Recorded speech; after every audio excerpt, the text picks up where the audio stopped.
Korea high school Seoul का एक नामी स्कूल जहां हर साल नए स्टूडेंट्स का एडमिशन होता था और उनके साथ आती थीं ढेर सारी कहानियां। लेकिन इस साल की कहानी सबसे अलग होने वाली थी क्योंकि इस बार स्कूल में दाखिल हुआ था कांग जिनवू। जिनवू एक ऐसा लड़का जो पढ़ाई में औसत था, लेकिन उसकी शरारतें और मजाकिया अंदाज उसे सबसे अलग बनाते थे।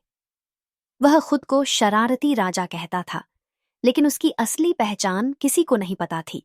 और दूसरी तरफ थी हान सोयूं, एक शांत, पढ़ाई में टॉप, लेकिन थोड़ी गुस्सैल लड़की।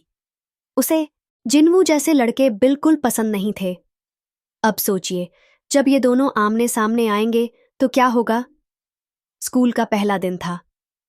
सब स्टूडेंट्स अपनी अपनी क्लास में जा रहे थे। जिनवू एक हाथ में बैग टांगे अपने बालों को स्टाइल में झटकते हुए क्लास की ओर बढ़ रहा था। जैसे ही उसने क्लास में कदम रखा, टीचर ने उसे घूरा। तुम लेट हो, जिनवू। जिनवू मुस्कुराया।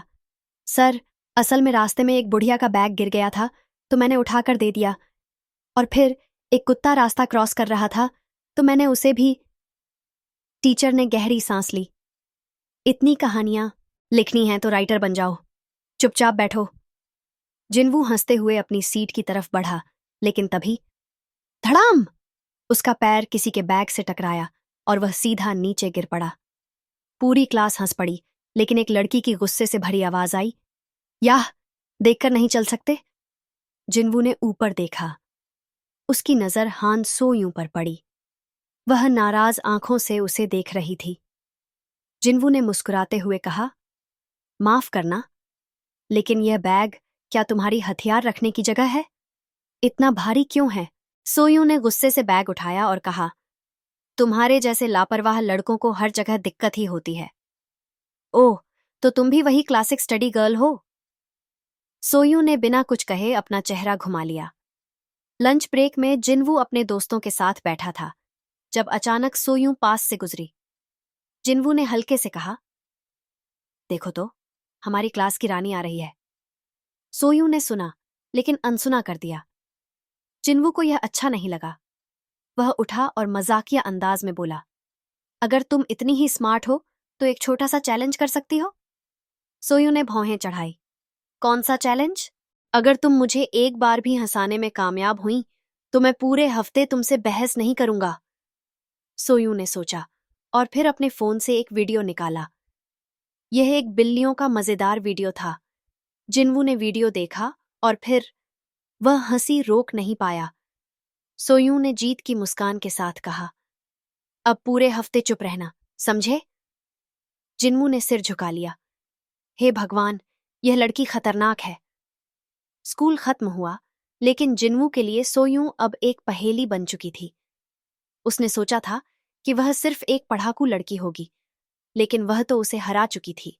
सोयूं के लिए भी जिनवू अलग था। उसने पहले कभी किसी से ऐसी मजेदार लड़ाई नहीं की थी। और यहीं से शुरू हुई स्कूल की घंटी और दिल की धड़कन की असली कहानी। स्कूल का पहला दिन बीत चुका था, लेकिन जिनवू के दिमाग में बस एक ही सवाल घूम रहा था, यह लड़की कौन है और इतनी अजीब क्यों है? वहीं दूसरी तरफ हान सोयूं को भी समझ नहीं आ रहा था कि वह क्यों बार बार जिनवू के बारे में सोच रही है। लेकिन उसने खुद को समझाया, नहीं, मैं उसके बारे में नहीं सोच रही। मुझे बस यह यकीन नहीं हो रहा कि मैं उससे शर्त जीत गई। लेकिन उन्हें नहीं पता था कि उनकी यह खट्टी मीठी टक्कर आगे क्या गुल खिलाने वाली थी। अगली सुबह जिनवू स्कूल में आते ही अपने दोस्त पार्क मिनहू से मिला। मिनहू, मुझे इस लड़की से बचने के लिए कुछ करना होगा, जिनवू ने घबराए हुए कहा। मिनहू हंस पड़ा। क्या? वो तुम्हें परेशान कर रही है? नहीं, लेकिन पता नहीं क्यों, मैं हर जगह उसे देख रहा हूं। मिनहू ने सिर हिलाया। लगता है तुम्हें प्यार हो रहा है। या, बकवास मत कर। इसी बीच क्लासरूम में सोयूं भी आ गई। जिनवू ने उसे देखा और तुरंत अपनी सीट पर चुपचाप बैठ गया। सोयूं ने मन ही मन सोचा, आज ये इतना सीधा क्यों बैठा है? टीचर क्लास में आए और बोले, आज हम आपको नए ग्रुप असाइनमेंट देने वाले हैं। पूरी क्लास में हलचल मच गई। ग्रुप प्रोजेक्ट का मतलब था किसी के भी साथ काम करना, और जिनवू को डर था कि कहीं उसका नाम सोयूं के साथ ना आ जाए। टीचर ने लिस्ट पढ़नी शुरू की। पहला ग्रुप कांग जिनवू और हान सोयूं। जिनवू, नो सोयूं, हे भगवान। पूरी क्लास हंस पड़ी। असाइनमेंट के लिए जिनवू और सोयूं को स्कूल की लाइब्रेरी में मिलना था। जिनवू को पढ़ाई से ज्यादा दिलचस्पी मस्ती में थी, लेकिन सोयूं चाहती थी कि वह सीरियस होकर काम करे। सोयूं, ठीक है, हमें इस प्रोजेक्ट के लिए प्लान बनाना होगा। जिनवू, प्लान? हाँ, मेरा प्लान है, तुम काम करो और मैं चीयर करूंगा। सोयूं ने उसे घूरा। तुम सच में बेवकूफ हो? जिनवू ने मुस्कुराते हुए कहा। अच्छा, अगर मैं काम में मदद कर दूं तो क्या तुम मेरे साथ कैंटीन में कॉफी पियोगी? सोयूं चौंक गई। तुम्हारे साथ? सपने में भी नहीं। ओह, तो डर गई? सोयूं ने चुनौती भरी नजरों से देखा। ठीक है, अगर तुम सही से काम करोगे तो मैं कॉफी पी लूंगी। जिनवू मन ही मन मुस्कुराया। पकड़ में आ गई। अचानक स्कूल के स्पीकर से अनाउंसमेंट हुआ, स्टूडेंट्स, अगले हफ्ते हमारा वार्षिक स्पोर्ट्स डे होने वाला है, तैयार हो जाओ। पूरी क्लास में खुशी की लहर दौड़ गई। जिनवू उछल पड़ा। यह हुई ना बात, अब आएगा मजा। सोयूं ने आंखें घुमाई। पढ़ाई छोड़कर तुम्हें हर चीज में मजा आता है। लेकिन जिनवू को क्या पता था कि इस स्पोर्ट्स डे में कुछ ऐसा होने वाला था जिससे उसकी और सोयूं की कहानी एक नया मोड़ लेने वाली थी। स्कूल का माहौल पूरी तरह बदल चुका था। वार्षिक स्पोर्ट्स डे की घोषणा के बाद हर कोई एक्साइटेड था। स्कूल की बड़ी खेल प्रतियोगिता में भाग लेने के लिए स्टूडेंट्स अपनी टीम बना रहे थे। लेकिन यहाँ एक ट्विस्ट था। टीम के मेंबर्स का चुनाव टीचर करने वाले थे। जिनवू इस फैसले से निराश था। अगर मैं अपने दोस्तों के साथ टीम नहीं बना सकता तो यह कैसा खेल? दूसरी तरफ सोयूं को भी खेलों में कोई खास दिलचस्पी नहीं थी, लेकिन वह जानती थी कि यह इवेंट स्कूल रिकॉर्ड के लिए जरूरी था। और फिर आया सबसे बड़ा झटका। टीचर ने नामों की घोषणा की। टीम ए कांग जिनवू और हान सोयूं। क्या? जिनवू ने चिल्लाया। सोयूं भी हैरान रह गई। सर, क्या यह कोई मजाक है? टीचर ने मुस्कुराते हुए कहा, मैंने देखा है कि तुम दोनों एक दूसरे को अच्छी चुनौती देते हो, इसलिए तुम दोनों को एक साथ काम करना चाहिए। काम नहीं सर, यह सज्जा है, जिनवू ने निराश होकर कहा। टीम बनने के बाद जिनवू और सोयूं को साथ में प्रैक्टिस करनी थी, लेकिन यह आसान नहीं था। जिनवू, मुझे बास्केटबॉल, फुटबॉल, रेसिंग सब आता है, तुम बस मुझे फॉलो करना। सोयूं, मुझे तुम्हारे पीछे चलने की कोई जरूरत नहीं, मैं अपने तरीके से खेलूंगी। दोनों की नोकझोंक जारी थी, लेकिन टीचर ने उन्हें सख्ती से कहा, अगर तुम दोनों अच्छे से नहीं खेले तो तुम्हारा ग्रेड कम कर दिया जाएगा। ग्रेड? सोयूं चौंक गई। नो! जिनवू भी चिल्लाया। अब दोनों के पास कोई और ऑप्शन नहीं था। प्रैक्टिस के दौरान जिनवू और सोयूं को रिले रेस में भाग लेना था। जिनवू ने जोश में कहा, मैं सबसे तेज दौड़ सकता हूं। सोयूं ने कंधे उचकाए। मैंने सुना है कि कछुए भी रेस जीत सकते हैं। जिनवू ने आंखें घुमाई। बहुत मजाकिया। रेस शुरू हुई। जिनवू ने तेज दौड़ते हुए बैटन सोयूं को पास किया, लेकिन सोयूं बैलेंस बिगड़ने से गिर गई। पूरी टीम ने हैरानी से देखा। जिनवू भागकर उसके पास आया। तुम ठीक हो? सोयूं गुस्से से उठी। मैं तुम्हारी गलती से गिरी। जिनवू, याह, मैंने कुछ नहीं किया। सोयूं, अब से मैं अकेले प्रैक्टिस करूंगी। जिनवू हंस पड़ा। अकेले कैसे जीतोगी? सोयूं ने एक लंबी सांस ली और कहा, हम एक टीम हैं और टीम को साथ में काम करना चाहिए, इसलिए कल से हम सीरियसली प्रैक्टिस करेंगे। जिनवू मुस्कुराया। आखिरकार तुमने मुझे लीडर मान ही लिया। सोयूं, स्वप्न मत देखो। अगले दिन दोनों ने फिर से रिले रेस की प्रैक्टिस शुरू की, लेकिन अचानक मौसम बदल गया और तेज बारिश शुरू हो गई। सोयूं ने कहा, चलो किसी छत के नीचे चलते हैं।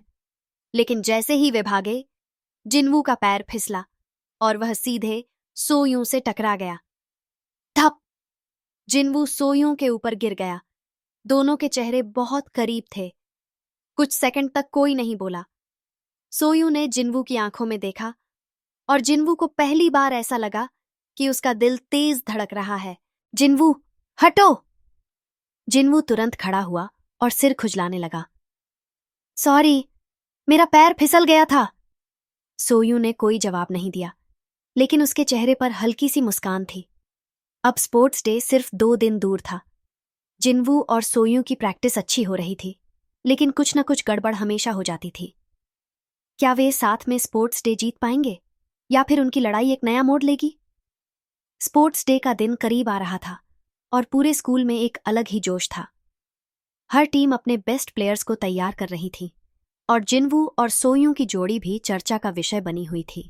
जिन्वू अब भी खुद को सुपरस्टार समझ रहा था, लेकिन सोयू ने मन बना लिया था कि उसे हर हाल में जिताना ही है। जिन्वू, जल्दी उठो! सुबह सुबह जिन्वू की मां ने उसे जगाने की कोशिश की, लेकिन वह बिस्तर पर आराम से पड़ा था। अभी सुबह के सिर्फ 7 ही बजे हैं, उसने करवट बदलते हुए कहा। मां ने हाथ में पानी का ग्लास उठाया। अगर 10 सेकंड में नहीं उठा तो नो! बस 1 सेकंड में जिन्वू उठकर खड़ा हो गया। स्कूल पहुंचने पर जिन्वू को एहसास हुआ कि सोयू पहले से ही ग्राउंड में प्रैक्टिस कर रही थी। जिन्वू, क्या तुम रोबोट हो? इतनी सुबह से आ गई? सोयू, क्योंकि मुझे जीतना है। जिन्वू ने गहरी सांस ली। ओह, तो तुम जीतने के लिए पैदा हुई हो? सोयू ने कोई जवाब नहीं दिया और प्रैक्टिस करने लगी। जिन्वू भी सीरियस हो गया। अब से ये सिर्फ एक गेम नहीं, बल्कि इज्जत की लड़ाई है। अंततः स्पोर्ट्स डे का दिन आ गया। पूरे स्कूल में धूम मची हुई थी। हर स्टूडेंट का जोश देखने लायक था। सोयू और जिन्वू की टीम को रिले रेस और बैडमिंटन जैसे इवेंट्स में भाग लेना था। पहली रेस, रिले रेस। रेस शुरू होते ही माहौल गर्म हो गया। सभी टीमों के प्लेयर्स फुल स्पीड से दौड़ रहे थे। जिन्वू तेजी से भागा और बैटन सोयू को थमाया, लेकिन तभी सोयू का पैर एक पत्थर से टकराया और वह गिरने वाली थी। पूरी भीड़ ने अपनी सांसें थाम लीं, लेकिन अगले ही पल जिन्वू ने लाइटनिंग स्पीड में उसका हाथ पकड़ लिया और उसे बैलेंस कर दिया। सोयू की धड़कन तेज हो गई। जिन्वू मुस्कुराया। गिरने से पहले मुझे याद कर लिया? सोयू ने कोई जवाब नहीं दिया, लेकिन उसकी आंखों में कुछ था। अब आखिरी इवेंट था और यह तय करने वाला था कि कौन सी टीम जीतेगी। सोयू और जिन्वू की जोड़ी के सामने थी ली मिनजून और किम हाना की जोड़ी। जिन्वू, बस ये मैच जीतते ही हम लीजेंड बन जाएंगे। सोयू, बकवास मत करो और ध्यान लगाओ। मैच शुरू हुआ। पहला शॉट, सोयू ने शानदार स्मैश मारा। दूसरा शॉट, जिन्वू ने एक मजाकिया स्टाइल में रिटर्न किया, लेकिन बॉल नेट में फंस गई। सोयू गुस्से से बोली, तुम इसे मजाक समझ रहे हो? जिन्वू मुस्कुराया, अरे, थोड़ा मजा भी तो होना चाहिए। लेकिन जब स्कोर 19-19 हुआ, तो जिन्वू पूरी तरह सीरियस हो गया। आखिरी शॉट के लिए जिन्वू और सोयू दोनों तैयार थे। जिन्वू ने ऊंची शॉट लगाई और सोयू ने पूरी ताकत से स्मैश किया। स्कोर! पूरी भीड़ ने तालियां बजाईं। जिन्वू और सोयू ने आखिरकार मैच जीत लिया। जिन्वू खुशी से उछल पड़ा। यस, हमने कर दिखाया। सोयू भी खुश थी, लेकिन अचानक उसने देखा कि जिन्वू उसे ही देख रहा था। क्या? जिन्वू ने धीरे से कहा, तुम जब मुस्कुराती हो तो बहुत अलग लगती हो। सोयू का दिल एक पल के लिए तेज धड़कने लगा। तुम्हें कुछ गलत फहमी हो रही है। उसने तुरंत मुंह फेर लिया, लेकिन शायद उसे भी कुछ महसूस हो रहा था। स्पोर्ट्स डे खत्म हो चुका था, लेकिन जिन्वू और सोयू के बीच कुछ बदलने लगा था। जिन्वू के लिए यह सिर्फ एक जीत नहीं थी, बल्कि पहली बार उसे ऐसा लगा कि कोई उसे पूरी तरह समझता है। सोयू के लिए भी यह एहसास नया था। वह कभी नहीं चाहती थी कि वह जिन्वू के बारे में ज्यादा सोचे, लेकिन हर बार वह अनजाने में उसकी तरफ खिंचती चली जा रही थी। सुबह जब जिन्वू स्कूल पहुंचा, तो उसने देखा कि पूरा क्लासरूम उसकी तरफ देख रहा था और हंस रहा था। क्या हुआ? उसने अजीब महसूस किया। पार्क मिनहू हंसते हुए उसके पास आया और बोला, तुम्हें नहीं पता? सोयू ने तुम्हारे बारे में कुछ कहा था। क्या? मिन्हू ने अपना फोन दिखाया। स्कूल के ऑनलाइन ग्रुप में किसी ने पोस्ट किया था। कांग जिनवू ने कहा कि वह हान सोयूं को पसंद करता है। क्या यह सच है? जिनवू का मुंह खुला का खुला रह गया। याह, ये किसने लिखा? इसी बीच सोयूं क्लासरूम में आई। उसने भी पोस्ट देख लिया था और जिनवू की तरफ गुस्से से देखा। तुमने यह अफवाह क्यों फैलाई? अरे, मैंने कुछ नहीं किया, जिनवू ने सफाई दी। सोयूं ने घूरते हुए कहा, मुझे नहीं पता तुम क्या खेल खेल रहे हो, लेकिन मैं इसमें नहीं फंसने वाली। जिनवू अब सोच में पड़ गया। आखिर यह अफवाह फैलाई किसने? लंच ब्रेक में जिनवू और मिन्हू स्कूल ग्राउंड में बैठे थे। मिन्हू, तुम्हें नहीं लगता कि यह किसी की शरारत है? जिनवू, लेकिन किसकी? तभी पीछे से एक लड़की की हंसी सुनाई दी। ही। जिनवू, क्या तुम सच में सोयूं को पसंद करते हो? यह थी जंग हायरी, क्लास की सबसे शरारती लड़की। जिनवू ने आंखें सिकोड़कर पूछा, क्या तुमने ये पोस्ट किया? हायरी ने मासूमियत से कहा, मैंने कुछ नहीं किया, लेकिन अगर यह सच होता तो कितना मजेदार होता है ना? जिनवू ने माथा पकड़ लिया। हे भगवान, अब मुझे इस अफवाह को रोकना होगा। दूसरी तरफ सोयूं भी अपने दोस्तों के साथ बैठी थी। क्या तुम सच में जिनवू को पसंद करने लगी हो? उसकी दोस्त सुजिन ने पूछा। नहीं, सोयूं ने तुरंत जवाब दिया। लेकिन जब तुम उसके साथ होती हो तो तुम्हारी आंखें चमकने लगती हैं। सोयूं कुछ नहीं बोली। क्या यह सच था? उसने खुद से सवाल किया। क्या मुझे सच में जिनवू पसंद है? अब जिनवू ने फैसला किया कि वह इस अफवाह को खत्म करेगा।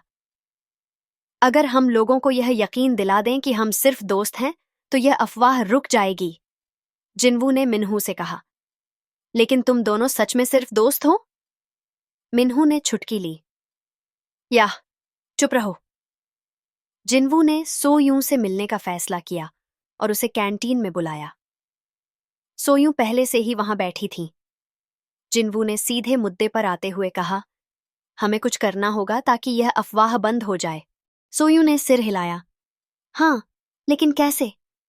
तभी जिनवू ने एक शरारती आइडिया सोचा। अगर हम लोगों को यह दिखा दें कि हम लड़ाई कर रहे हैं, तो सबको यकीन हो जाएगा कि हम एक दूसरे को पसंद नहीं करते। सोयूं ने संदेह से पूछा, और तुम्हारा प्लान क्या है? जिनवू ने मुस्कुराते हुए कहा, बस देखती जाओ। अगले दिन पूरे स्कूल में जिनवू और सोयूं की झगड़े की खबर फैल गई। तुम हमेशा मुझे परेशान क्यों करते हो? सोयूं ने क्लासरूम में चिल्लाकर कहा। जिनवू ने भी चिल्लाते हुए जवाब दिया, क्योंकि तुम हमेशा मुझे आदेश देती हो। पूरी क्लास देख रही थी। मिन्हू ने फुसफुसाकर कहा, वाह, इनका एक्टिंग टैलेंट कमाल का है। लेकिन तभी हायरी खड़ी हुई और ताली बजाई। वाह, बहुत अच्छा ड्रामा है। जिनवू और सोयूं ने एक दूसरे को देखा। हायरी मुस्कुराई और बोली, मुझे पहले ही पता था कि तुम दोनों झूठ मूठ का झगड़ा कर रहे हो। सोयूं ने घबराकर पूछा, क्या? तुमने कैसे जाना? क्योंकि जब तुम दोनों लड़ रहे थे, तब भी तुम एक दूसरे की आंखों में देख रहे थे। जिनवू और सोयूं एकदम चुप हो गए। क्लास में एक अजीब सा माहौल बन गया। उस दिन के बाद जिनवू और सोयूं के बीच की टेंशन थोड़ी अजीब हो गई। अब वे लड़ते नहीं थे, लेकिन जब भी एक दूसरे के करीब होते तो अजीब सी खामोशी छा जाती। जिनवू मन ही मन सोचने लगा, क्या सच में हम सिर्फ दोस्त हैं? सोयूं ने खुद से सवाल किया, क्या मुझे जिनवू से जलन हो रही है? लेकिन दोनों के पास इन सवालों के जवाब नहीं थे।